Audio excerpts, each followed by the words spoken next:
Do you want to learn all the secrets of how to keep your slice lower and faster? Make sure you watch this video until the end to know how to do it properly.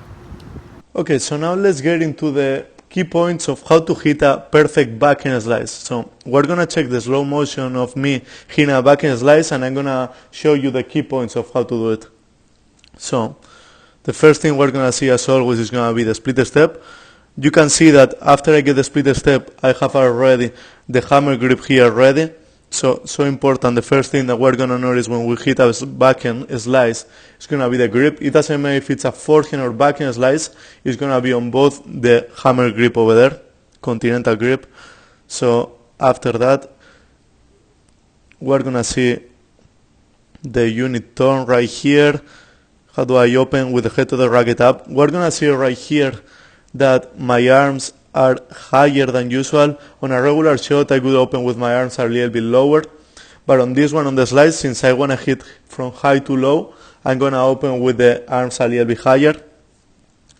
So on this position, we can also see how my elbows, especially the left elbow, it's pretty far here from my body. That's something so important.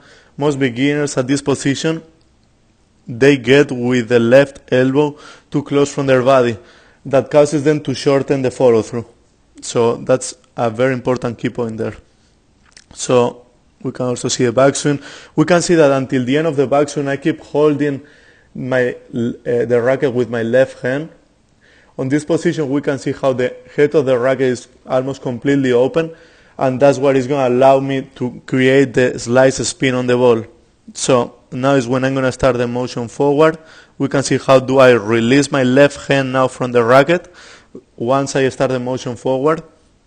Now my face of the racket is starting to close a little bit more until the point of contact right here. So you can see how on the point of contact, my face of the racket is almost fully closed. That's the number one mistake that beginners do when they try to hit a backhand slice. When they get to this position, most of the times you're going to see them with the face of the racket too open, with an angle of 45 degrees or even higher than that. So what happens? Instead of hitting a low slice, the ball ends up going too high, and it's a very easy ball for the other one to put away. So we don't really want to hit those kind of slices. So if you are trying to practice and improve your slice and you feel like your balls are going too high, that's probably because when you get to this point right here and the point of contact, your face of the racket is way too open. So if you want to improve it, the only thing you need to do is try to focus on that point of contact, on getting the racket a little bit closed. So after this, we're going to see the follow through. We can see how do I break my wrist a little bit right after I hit. That's something that is hard to do, especially if you are a beginner or intermediate player.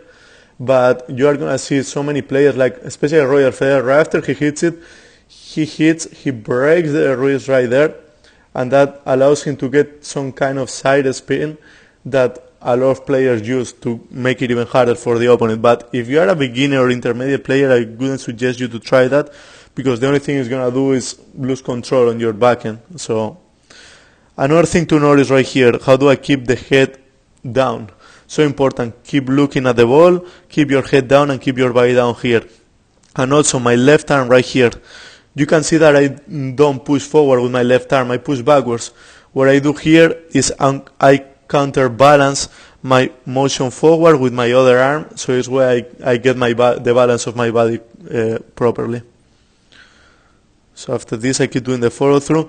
You will see that after I get the point of contact with the ball, what do is I go up with my racket. So instead of keep going down like most of beginners do, they end up with a racket here down. What you are going to see is that I'm going to go down and then up with my racket. That allows me to do a bigger follow through. And right here, that's when I end up the motion. You can see my arms right here, how they are. The left arm is fully extended, the right one is also fully extended, and also how my face of the racket is. My face of the racket is open right here. That creates the slice on the ball.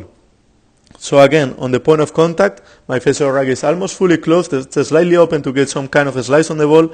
But once I finish, my face of the racket is fully open and both my arms are straight. So here I finish the motion. So now let's get into the back view. We're gonna see a couple different details that we couldn't see on the other view. So let's get into it. Again, split step. You're gonna see how do I take the racket back right here. Again, perfect. You can see how my elbows are again very far from my body. That's a key point. Don't bring the elbows close to your body at this point. So after this, you're gonna see how do I open the face of the racket here. Another point that we couldn't see on the other view, right here. The angle that I have with my hand and my racket is somewhere around 45 degrees. Don't keep your racket straight. You need to have some kind of angle there. Most players have somewhere around 45 degrees, so that's where I would suggest you right now to start. So after this, that's when I start the motion forward. You're going to see that I lead with the elbow. First of all, my elbow is going forward, and then the racket and my arm follows it. So I get right here, the point of contact right here. You can see the racket again, how my racket is almost fully straight right here.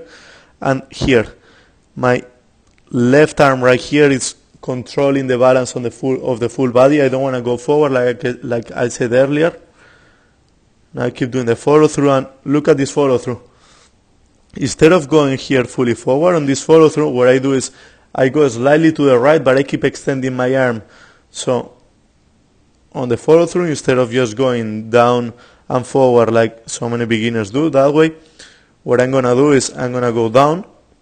But after I go down, you're going to see my racket going this way to the right side of my body. So I start the motion on the left side of my body, but I end at the motion on the right one. You're going to see how my right arm finishes on the right side of my body, not on the left one. So again, this is going to add a little bit of side spin to the ball, and it's going to also allow me to do a bigger follow through. Because if I finish with my arm on the same side of the body, the follow through most of the times is going to be shorter. And now also, you're going to see here, right here I finish the movement, but you're going to see, you can look at my body right here, how my body is still sideways. I don't want to open up my body too early, because I'm going to most of the times miss-hit the ball on that situation. So you can see how my body is still slightly sideways, and I'm moving my left feet forward. So this way, it allows me to get a little bit more power into the ball here.